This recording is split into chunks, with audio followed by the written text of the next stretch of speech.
Hey, it's Don, the Auction Professor. It's Sunday, so again, it's time for what's sold on eBay.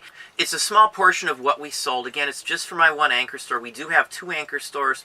We currently have around almost 43,000 individual listings up just on eBay. We sell across on 7 platforms, but what you see here, what we're going to show you is a random mix of items, and we sell these same items across the board. I'm not including clothing again. I'm just not going to put much clothing. Everybody has that up. It's just not worth showing you the same things everybody else has.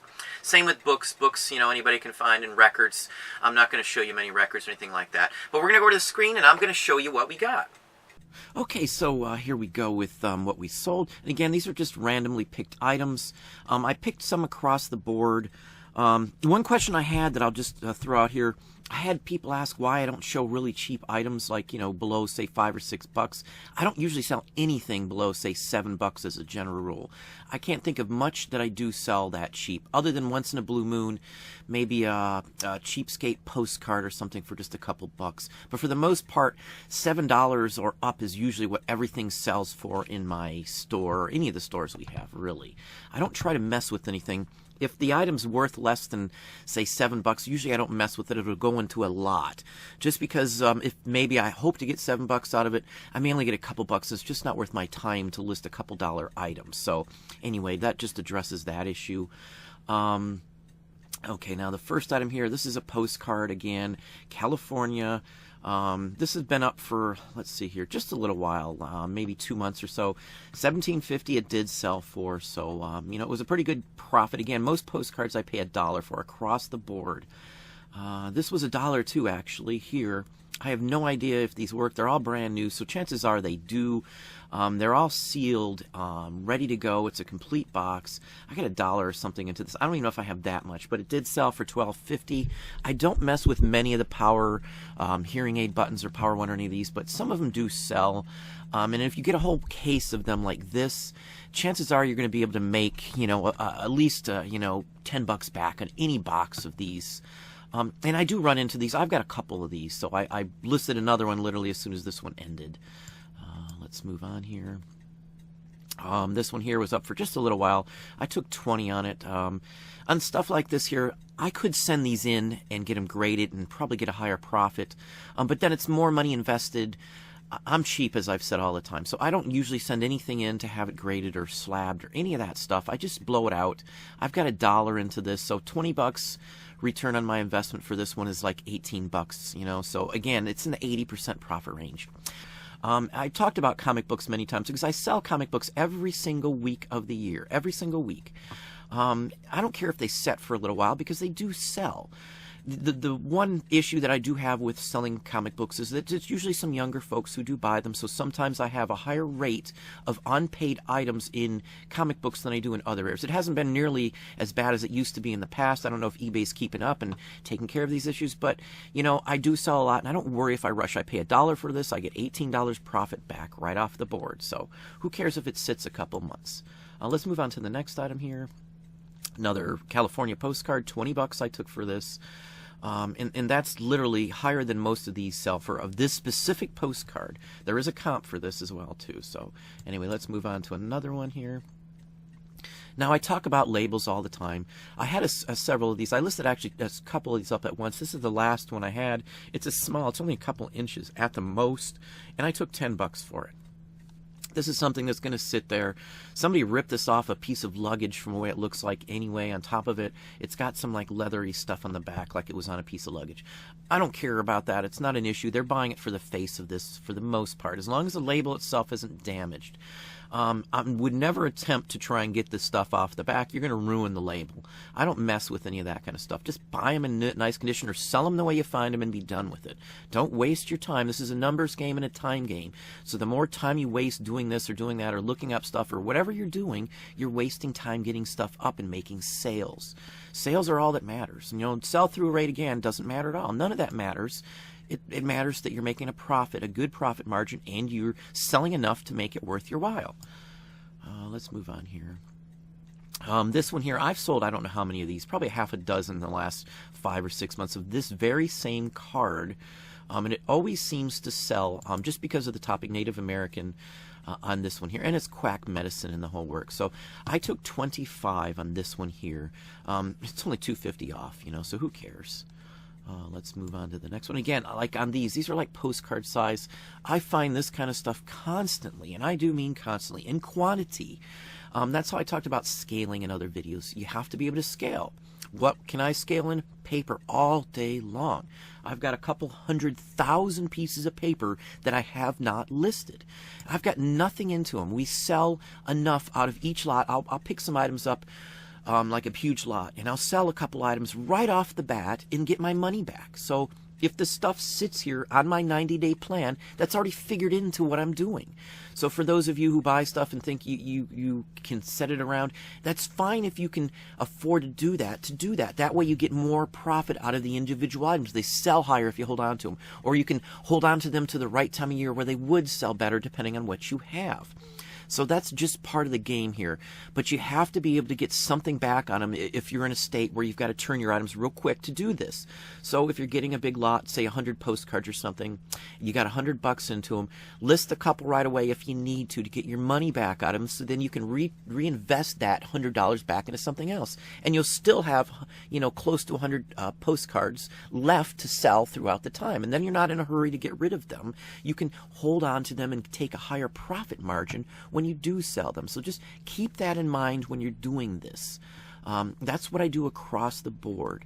Some offers coming in. Here is it's a bad photo, unfortunately. This was up for a while.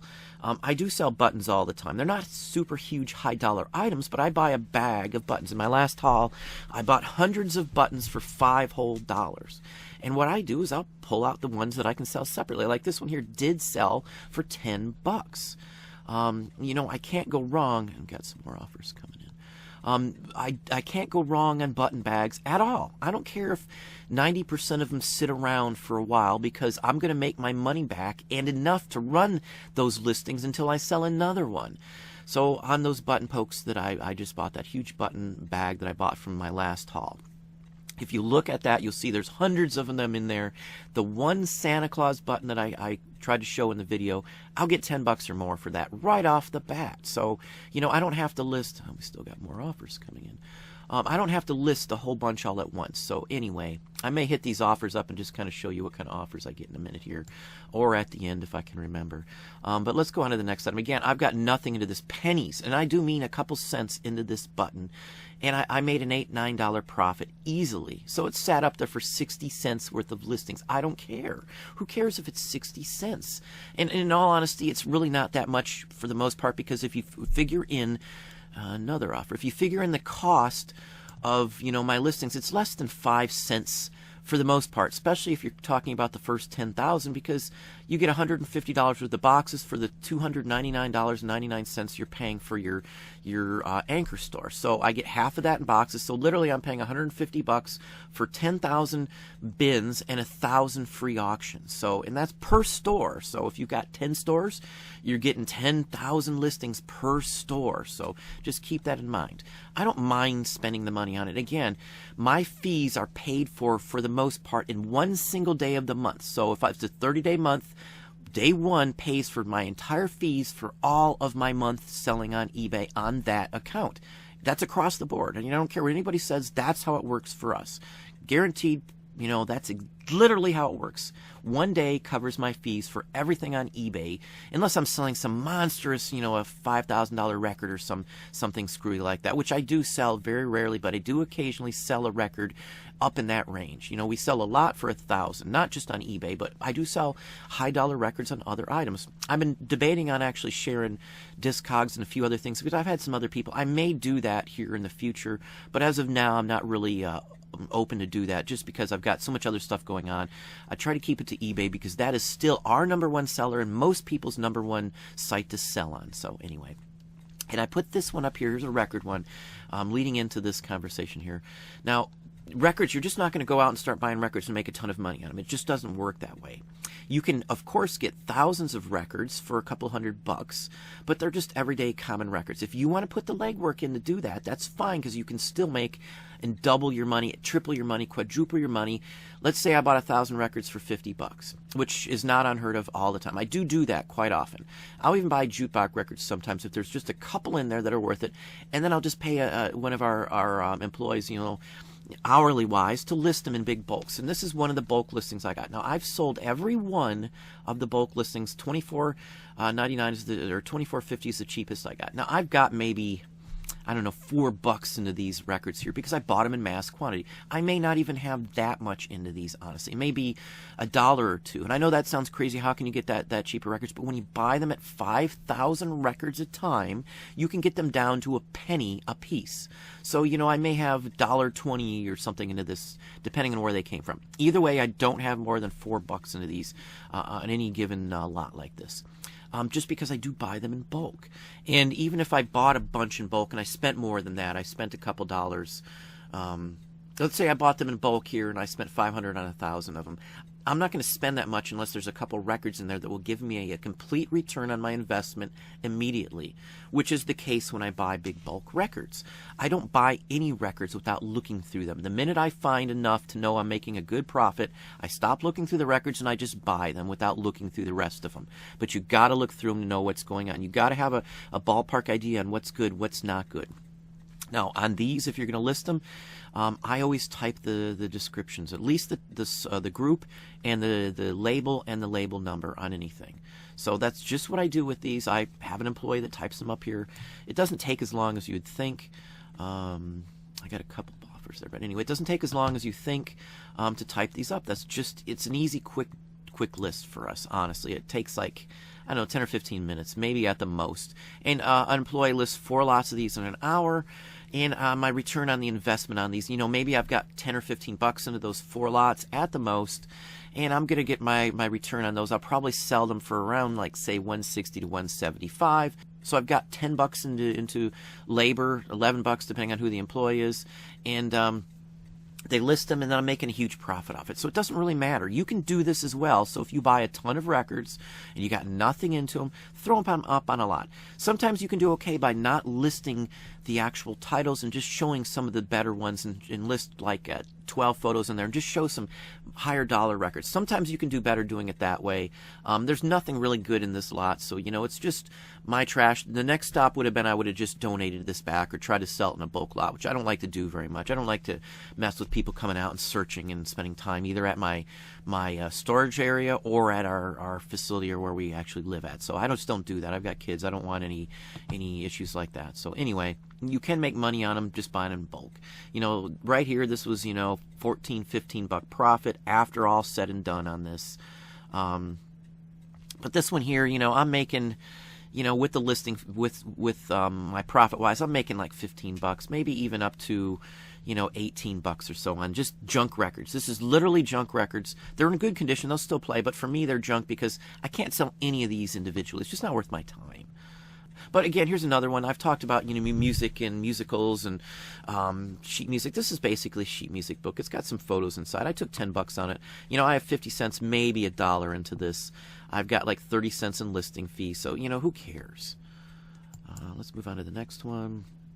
I talk about these all the time. I took 25 on this one here. It's an oddball one. So it was up for maybe 20 cents worth of listing fees, and I took 25 on it. So, and again, when I buy these lots and these labels and things, I'm usually buying a bunch from, the same person. So my cost is, pennies or $1 at the very most on almost anything. My goal is to only spend, if this sells for $10, I'm probably trying to keep it down to, 10% or less into actually buying the item itself. So I've strayed away from more expensive items. I've, pretty much eliminated most clothing from my repertoire because I can't get them cheap anymore, and I don't have sources. I'm forced to diversify, and I'm forced to sell these other items. I don't have the outlets for it, and I can't scale clothing. So I can scale this all over the place. So, that's where I head towards. This is a poster stamp. It's actually like a seal from a banking trust company, and I took 60 on it. Let's see, it was up for maybe, let's say, 25 cents worth of listings. I'm not giving you the time as much because it's more the cost into it. So for a quarter in listing this, which would be 5 months, I took $60 out of it. And I bought a huge, massive quantity of these at an estate sale 6, 7, 8, 9 months ago, and then took a month or two to list them and go through them and such forth. And I still got a ton that I haven't even listed yet. This one here more than paid for what I bought the entire grouping for. On top of that, I've paid for these over and over and over again by selling other ones from this, including a couple that I pulled out right off the bat within a couple days of me buying that lot. So I always know what I'm going to get out of these, or have a real darn good idea, and I'm usually right on the money because I do my homework and I research everything. I remember what I've researched. I try to keep track of it. I keep notes. It's something that I do religiously, and I do this all the time, and I look up stuff all the time. Even if I don't need to spend time looking up stuff, I'll waste a few minutes here, a few minutes there, looking stuff up just for my own sake. I talk about newspapers.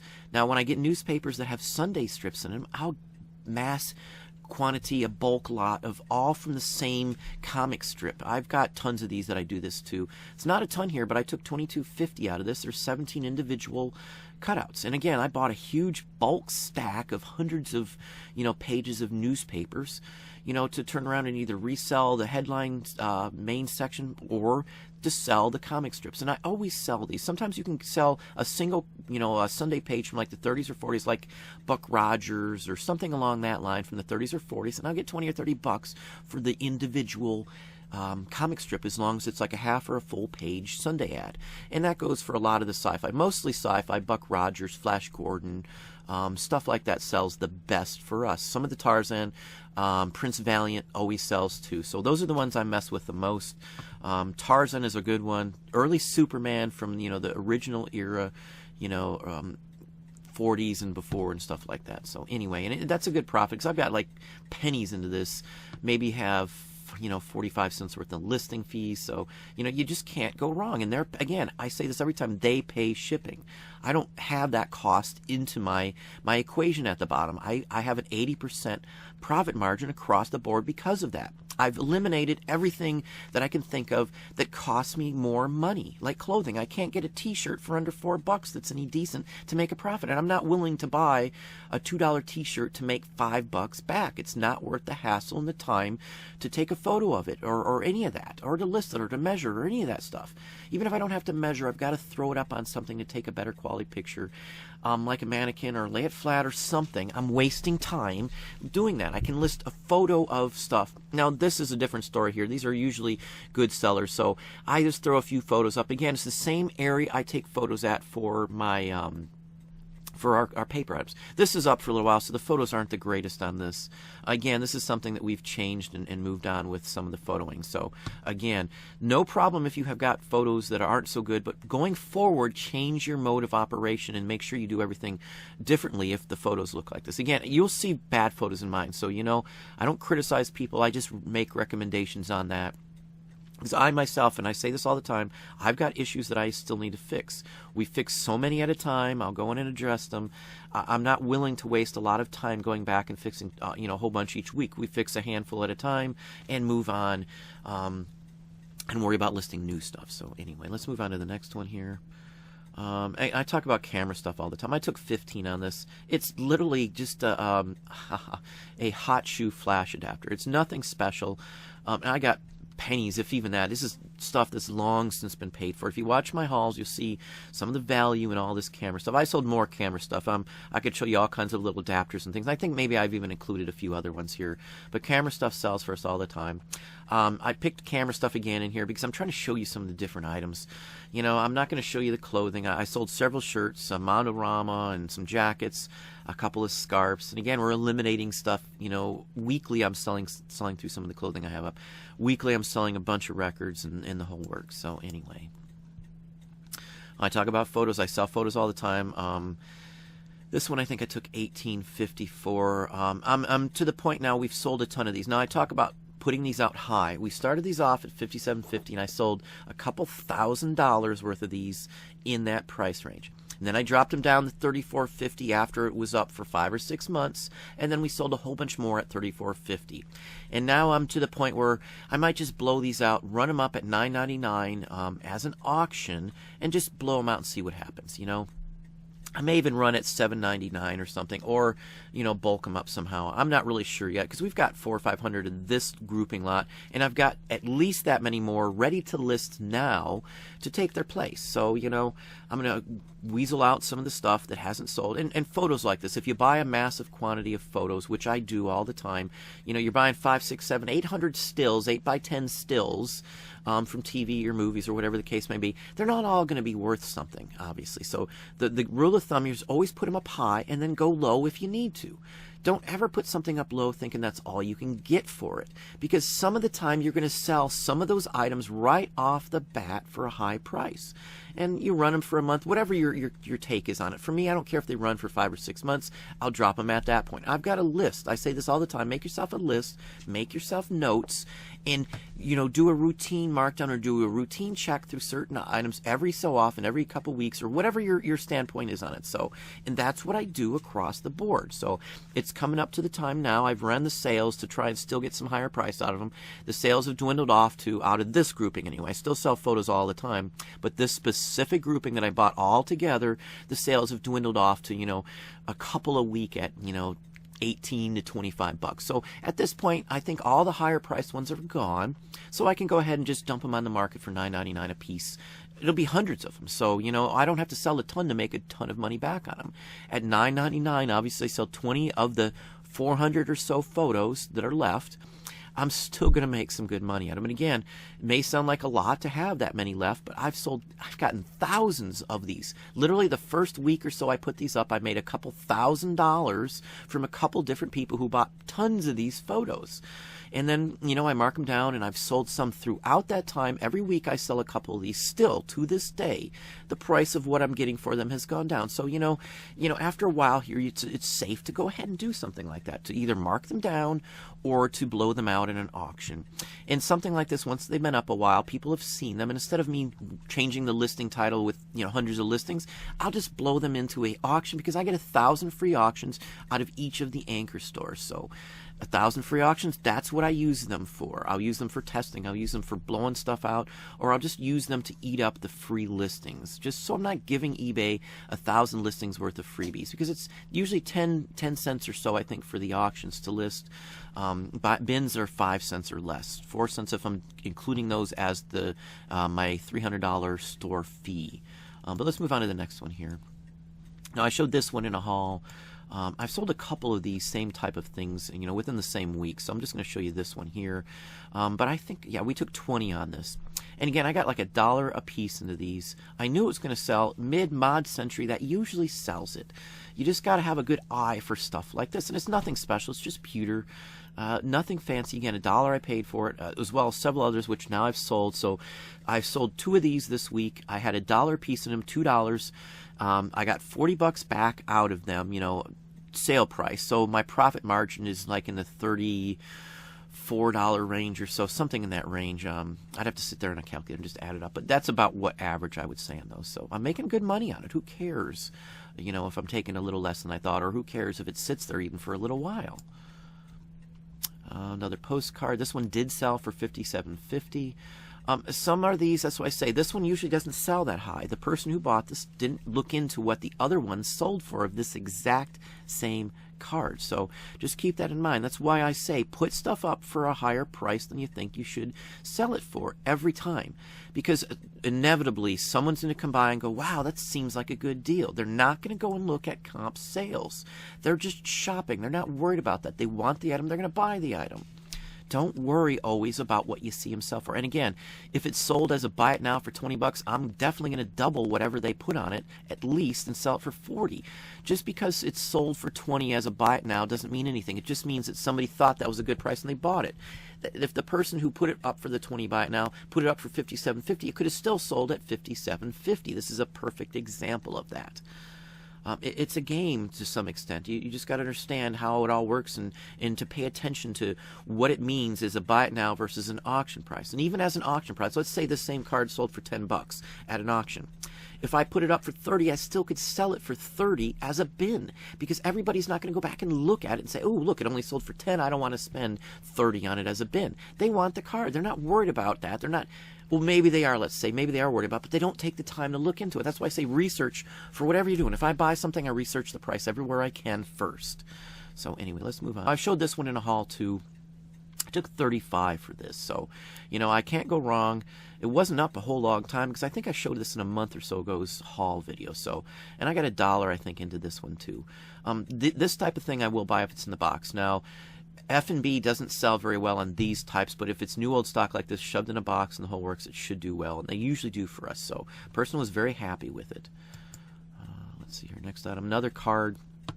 This one went overseas for 30 bucks.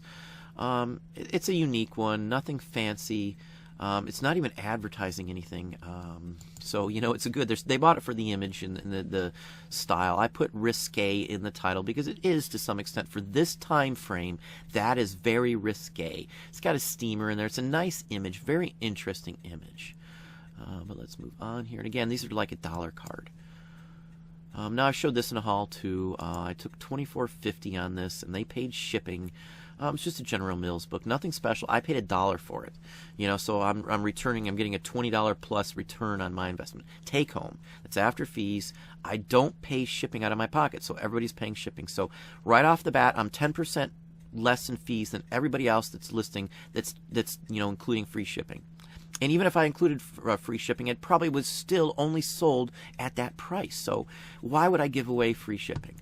I lower my costs by not, and I sell a ton of stuff. Even you see paper items I'm selling. Everything I sell, they're paying shipping. I am not paying shipping out of pocket. That's why my profit margin is 80% across the board. Now this is just a standard card, nothing special. There's nothing fancy. It's a Buford's, which I do sell, and I've talked to the great-great-grandson of the Buford company. And this sold because it's John Hancock. Took 10 bucks on it. So anyway, good card. Nothing into it. Literally, I bought a huge bulk lot. This is just scrap, basically. Now this one here, I think I got 8 bucks back out of. It's just a little tiny card. It's nothing really. And I don't care that I had it up for $18.50. I threw out everything from this grouping at $18.50, and then I'm taking whatever I feel is good when I get an offer in. It doesn't matter. I always throw them up high because we did sell a couple at those prices. So, again, who cares what the price is? My fees are the same whether I list it for $18.50 or I list it for $8.50. It's the same fee to list the item. So why not list it a little higher and hold out for a little more? So who cares? Let's move on here. Let's see here. This one I took 25. There was no comps. I based it on what other ones that I have personally sold on this type of material. So, and I got nothing. It's like a postcard size again. It came with a big lot of postcards. And I took, as it said, 25. The last one I sold of a base burner or a lamp burner, which are basically the same thing, was around the $20 range. So it's literally $5 more than I sold the last one for. So anyway. This is just a tiny little label. This is nothing. This is literally a tiny label. And I figured with the Kewpie twins, the toes and the feet, it would sell. And again, it sold for the $12.50 that I put it up for. I maybe have a nickel into this thing purchasing it wise. Probably not even that much. And then I got like 10, 15 cents in the listing it. So, and I've sold a bunch of these little labels here just this week even. They do sell, and they do sell very well. This one here, I sold 2 different labels, $12.50. These were up for maybe 4 months, so 20 cents into listing them. And I wasn't sure on the price. I know this company isn't a big seller. It's not like, Standard Oil or something. And even a Standard Oil from this era isn't a huge priced item. So don't get all excited if you see something like that. This would have been on a bottle or something like that. And this is like a standard, just a stock image and stuff, or stock label. So nothing fancy. And the same person bought another one. I maybe have a nickel into these as well too, because I bought them in bulk. And here's the other one. So I sold 25 bucks to this person. I've got pennies into it, pennies into listing it. I made over 20 bucks profit for these 2 together, sent to the same person. He combined shipping for $3.50. He paid the $3.50, and again, 80% or higher profit on these across the board. I think I love you now. I always sell this one here. I think I got 14 out of this one here. Average price 8 to 10 bucks on this. It was up for a little while. I'm not really worried on that. Photo could be a little better, but again, I don't worry and go back and fix them. You can still tell what it is. It's a very good representation of the item. Another one, same person bought a bunch. I sold like $50 in cheaper ones to the same person, so I can't complain. There's people that just collect like the images. He bought these for baby images or the young child on them. He bought a bunch. They're all kid related on the front, so I gave him a better deal. Blew out some of the stuff that I've had up for a little while. No loss on my behalf because I paid $1 or less for any of these, and sometimes I'll go out and buy 50, 60, 100 pounds of sheet music and have a penny or so into these. People underrate what sheet music is and how much you can get out of some of the sheets all the time. Every time I go someplace, it'll be bulk. Unless you're at an antique mall. Antique mall, it's very hard to get decent priced sheet music. Postcards, yes, but sheet music, they think it's worth a ton across the board. Sometimes you can get lucky and get a bunch for $1 a piece, even at a flea market or antique mall. But for the most part, I don't mess with a whole bunch there. I usually like getting them in bulk at like a church sale for one, or at an estate sale. Another comic book, $10 right off the bat. No worry on quibbling. Person left awesome feedback on this one. This one was probably 50 cents because most of these cartoon ones I'll pay less for than any of the other ones. So I don't usually pay more than $2 or so for a comic book across the board. I'll even wait till after everybody else has picked through them and buy some of the other ones that they've missed. And usually that's where I make my money at on comic books anyway. I'm never in a rush to get them. Usually they try and price them high based on eBay prices when you're going out to these places anyway. And they don't look up these cheaper looking ones at all for the most part. So again, that's why research is key for me, and it's great for me that these other people don't do their research. Now I've talked about these. I sold a couple of these last week. This did sell for $50, so it's just a little tiny pin. You can see it. It's Civil War ranking that would have went on a soldier. It's from a GAR, Grand Army of the Republic. I've sold most of these now that I've gotten, and they sell very well. I don't have much into these. Literally almost nothing. So I'm making like $20 or $30 profit minimum on most of these items. This one here, it's even higher than that, obviously, because I sold it for $50. Elvis here, this did sell for, this did sell for $27.50 here. So, I can't quibble here. This is a tour book from the 60s. Nothing fancy. It's not a high premium one. These usually sell $10, $15. So I'm happy with what I got out of it. Higher than everybody else. Again, because I don't worry about so much what everybody else prices. I'll price it higher than that. Because I trust the fact that most people don't do their research when they're buying. So again, the research works for us in two ways. It works for us the fact that I research items that other people don't when I'm buying items to sell. So these other people that are selling them haven't spent their time on research because they think it's just cheapo stuff. And it also works as well because I know what I expect to get out of it because the other people who are going to buy this don't do their research either. So it plays on both parts. The buyer and the seller not doing the research always helps me or you or anybody. And that's just the game that we play. I say game, but this is fun for me. I like playing games. It's not per se a game, but I feel like that, and I take it from that example. I don't take it too seriously. I don't go off or get mad about issues that happen to this because it's one day issue or a few minutes issue or whatever the case may be. But let's move on to the next item here. Let's see here. Now this one was bought, and I bet you that the offers you just saw was from the same person. I talk about this all the time. I'll get the same person making offers and buying stuff weekly, constantly from these items. So this is a perfect example right here. I took $30 on this. This person bought, I think, 6 cards. Average price of $30 across the board in one day at one time. So almost $200 from one person. I've got pennies again into this. This is around a postcard size. I bought this with a bunch of Christmas cards, with some even up into the 60s in this lot. It was a collector from an estate sale. So you just have to know the fact that this is Victorian versus what the other ones were, which were newer. I'm very good on telling my ages on paper items. You can tell by construction, you can tell by printing material, you can tell by overall general image and stylization of the actual artwork. So anyway, good one here. Again, I'm not going to show you everything the same person bought because I don't want to show you the same items over and over again. I know you see similar items, but this just gives you a broad range of items. And I've talked again about photo stuff. You never know what some things are going to go for. This can sell high or this can sell low. There hasn't been one of these exactly like this up. I think I took 45 for this one in the end. I originally had it for 120. And again, I talk about this all the time. I charge or put listing prices sometimes 3 and 4 times what I expect to get out of it. You know, and even if I mark it down, I still have the bin, you know, best offer option on the item. Because again, even at $84, that's still twice what I expected to get out of it. I got what I expected to get out of this. I say this all the time, my 3 times philosophy here. If something's selling for $10, I'll put 30 on it. You know, then I can play around, and if I mark it down, it looks like they're getting a good deal. And if I do a sale on that markdown as well, they think they're getting a steal on it. And they're not getting a steal. I only got a couple pennies or a dollar into this thing. They still, you know, bought it for what they go for, 40, 45 bucks. So anyway, and camera stuff always sells. And I talked about rings. I got 15 out of this little ring. And this is the same one that I showed you in another video, just a haul video, just the other day. I think it was just this past 2-part haul video. It's the exact same thing you see right here. This separates. It has a separate slide-in filter. The same thing. This is not the one I showed in the haul video. You can look. This has been up for a while. I get the same things over and over and over again. I have a couple of these still right now. I'll just go ahead and list it again. No big deal. And these can be found all the time. People think this is junk because they don't fit on anything that they understand or know about. Series 6 Kodak lens. Series 5, Series 4. These are all vintage. They all look like this. There's nothing to them. You can get a bag of these sometimes, even at an antique store or an auction, for almost nothing. Let's move on here. Another postcard, 20 bucks I took for this one. Blue Sky. It's a printed one. The Blue Sky was hand tinted. I wanted to get the other information in there, so this one doesn't say hand tinting on it, but it is hand tinted, the blue anyway.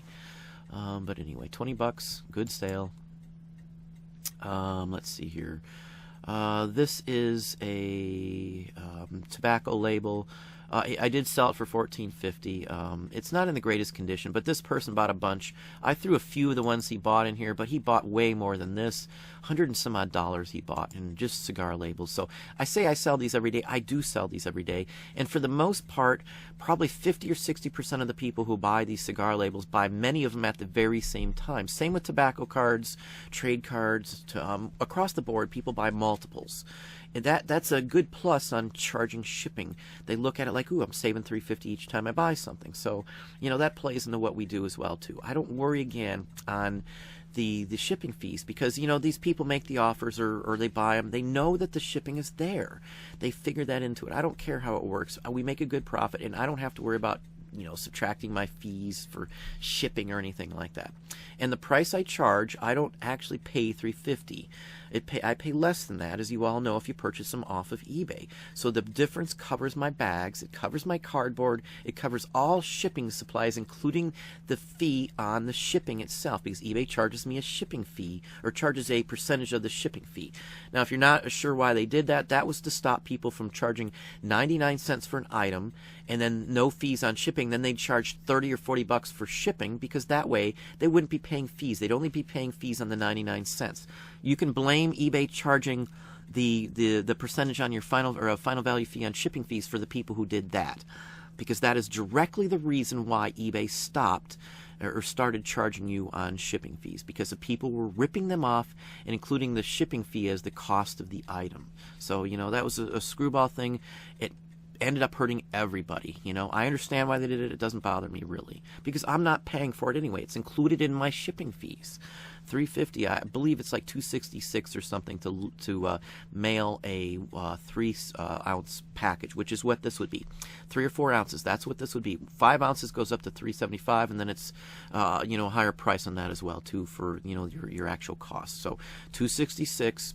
10%, you know, is covered, you know, for the fees, for my shipping fees that I have to pay eBay, final value fees, and then my packaging material, as I said. So I'm out nothing if you see what I buy.